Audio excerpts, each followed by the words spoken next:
districts receive more state funding per student than Kings.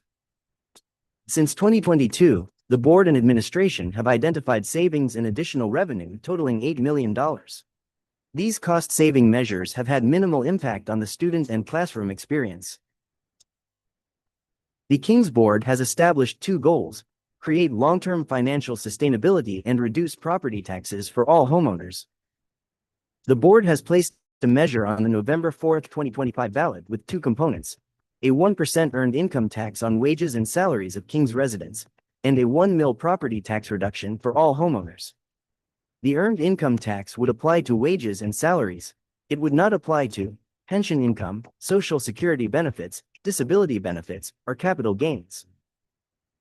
As of January 1, 2025, 210 of Ohio's approximately 600 school districts have some type of income tax, according to the Ohio Department of Taxation. If approved, the ballot issue would reduce property taxes by 1 mil for all homeowners. The board is committed to continuing to lower property taxes and has approved legislation requiring an annual property tax review. Additional property tax reductions could occur in the future. If approved, will provide funding for the duration of the 5-year forecast without the need for another levy request during that period and potentially longer, and establishes a more sustainable funding model. This approach reduces the reliance on frequent property tax levies and minimal state funding while maintaining current programming, staffing, and services. Without new revenue, there would be approximately $9 million in budget reductions. Reductions would affect operations, student programs, and staffing levels. This measure will appear on the November 4, 2025 ballot. Voters will decide whether to approve both the earned income tax and property tax reduction. For more information, follow the QR code or click the link in the description to our ballot webpage.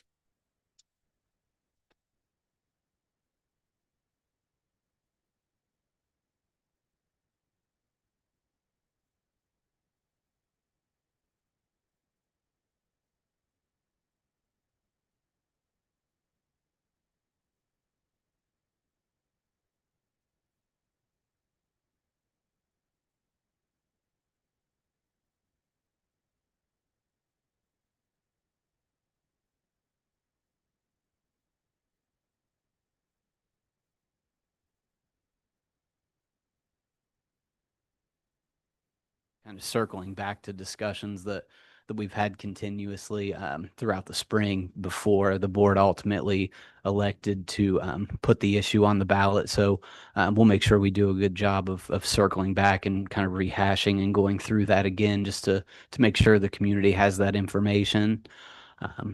And along the lines of the website, the 2025 ballot issue button, I'll also point out that we've been updating the FAQ with additional information. So there's probably 6 additional questions and paragraphs that have been put on this week. So we're continuing as we get questions, we're formulating and that in the proper response in the FAQ. So just a reminder to check that decently regularly. If you have an additional question, it might be out there because somebody else might have asked the same thing, or reach out to us anytime, of course. Any questions from the board at this point? I think the only thing that I will add is that we are planning a special board meeting on September 30th. At that meeting, we'll be discussing the associated cost reductions in the event that the issue is not successful. So we will be outlining the up to approximately $9 million that we're anticipating at that point. So that will be September 30th at a special meeting. There'll also be a district-wide mailer that's going to every address in Kings that provides information to all of the community, as well as an information to 2 information nights. So we're planning 2 community information sessions, October 1st and October 8th, and that info will also be on the mailer as an invitation.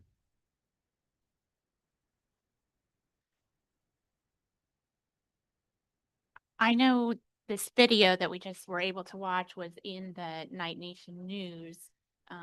Just as a reminder, for our community. If they don't receive that, what's the best way to get signed up for that? For the Night Nation News? Would it be? Okay, and if they don't get it, just hit the button. Just email you? They could reach out to me personally if they're subscribing to their conditions. Okay, because I had a couple people say that they were on it at one time and their name has been fallen off. I don't know how, but you know. Okay, thank you. Right. Anything else? Okay, the next item is discussion items from the treasurer. Thank you. So items 1, 2, and 3 are the meeting minutes from the prior month. Per usual, ask the board to take a look at that, and if they have any questions, please reach out to me prior to approval next month. Financial items, you'll see the check register, reconciliations, and donations. You will notice that the comparison of forecast to actual is not on here. I did that on purpose because I'm actively updating the forecast right now. So it's going to be old news in about a month. The state of Ohio changed the board presentation and approval from November to October. So I'm working through that right now for a presentation in October. I will note that as of right now, there's nothing that stands out. It looks like we're going to look very similar to what we looked in May when we reviewed the forecast. So really nothing standing out at this point, but we'll do a full update in October. Number 5, Medicaid school program. So in the last year, the district received $1 million in reimbursements from the state of Ohio related to through the federal government related to Medicaid and students that qualify and receive services that are eligible for reimbursement. So this agreement allows the company Ray and Associates, who's worked with us in the past, to continue to review what we're doing to make sure we're meeting the standards at the state level. They do a great job and we work well with them. So I asked the board to approve continuing that agreement. Number 6 is the estimated revenues and expenses for fiscal year 26. So every year in September, schools across Ohio have to approve a formal estimated revenues and expenses. Kind of serves two purposes. It sets spending limits and then also meets compliance. So you'll see the kind of biggest on here is the general fund, which is our operating account. It follows the May forecast almost exactly. So that's where that information comes from. And we'll update that through the year as we see the forecast and our financial future evolve. And then other funds, we have grant funds, athletic, lunchroom. So all of those are just basically following prior years and then any known grants, such as our recurring federal grants. I will point out that there's a pretty huge number on this document related to the building project. We've allocated and budgeted to basically finish the high school. So big numbers for estimated expenses and budget numbers for that. But just like we've talked about every time this has been approved, we're not spending this money without board approval. So it's a huge number. It's like, whoa, when you see it. But in reality, these contracts come through as guaranteed maximum prices that are always presented to the board and ultimately approved. So while the number is big, the board approves the contracts. The carryover amount under building, is that for Columbia? Columbia, and I believe we had an early site package for the high school for dirt moving, and then also for the entire architect agreement, the entire owner's rep agreement for the entire project. So it's kind of a combination of a few different things, but yes, Columbia was a big piece of that. Thank you. And then number 7, public records log. You'll see we have a couple outstanding, but pretty caught up for the most part. And we'll get to working and finish on those as soon as possible. Thank you. Any questions for Mr. Morrow? Okay, next, oh, you did? Okay. Next item is discussion items from Mr. Sears.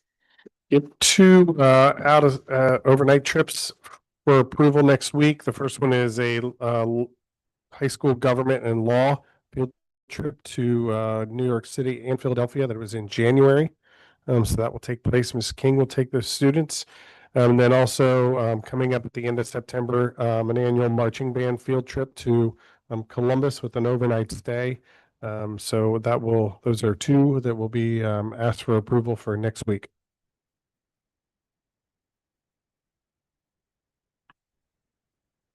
Okay, next item is discussion items from Mr. Spinner.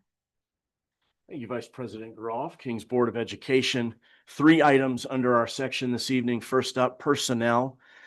Pretty straightforward this week for discussion. I would like to point out our 8th graders are very excited and getting ready for their 8th grade annual Washington, D.C. trip. So we do have a number of trip coordinators on this agenda. Happy to answer any questions with regards to personnel items. Item number 2 is our school calendar. According to our collective bargaining agreement under Article 12, each school year shall consist of a maximum of 185 days, which include 1 in-service meeting day, 1 teacher workday, 1 mid-year workday, 1 end-of-year workday, 3 full in-service days, and 2 conference exchange days. So outside of those 10 days, there are 175 student days that we have in each school year. The school calendar this year would begin on August 26th or August 10th, 2026 and end on May 24th, 2027. So this is for 26-27, not this school year, obviously, but next school year. Happy to answer any questions relative to the school calendar. Lots of little boxes. No questions, but it does look like a very nice calendar to plan some family getaways. Thank you. Halfway around Thanksgiving. Mr. Lucky?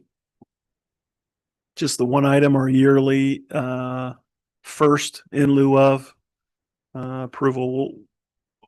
Usually we'll get a couple of stragglers coming in, but this is a pretty standard list. It's good for the parents and good for the district from an efficiency standpoint. So we prefer to do this than create a route when we don't have to.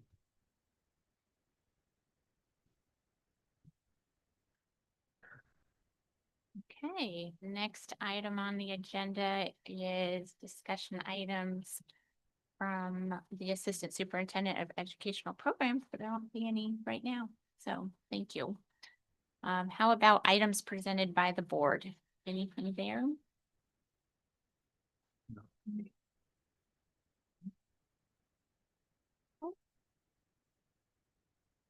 So that was nice and easy. Thank you for being kind to me tonight. Can I get a motion for adjournment, please? I will make that motion. I second the motion. Tomorrow. Thank you, Ms. Cowan. Yeah. Mr. Belfrom, Yes. Ms. Phillips, Yes. Ms. Groff. Yeah.